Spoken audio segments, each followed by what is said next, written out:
তাই বন্ধুরা আসুন আপনাদের জানাই বলিউড স্টারদের খারাপ অভ্যাসগুলো যা আপনাকে অবাক করবে, এবং কমেন্টসে আপনাদের বলুন যার অভ্যাসটি আপনি সবচেয়ে বিস্ময় করেছেন। নাম্বার 1, আমির খান।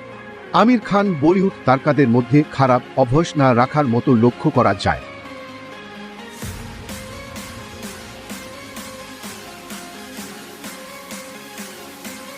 দ্বিতীয় নম্বরে রানী মুখার্জি।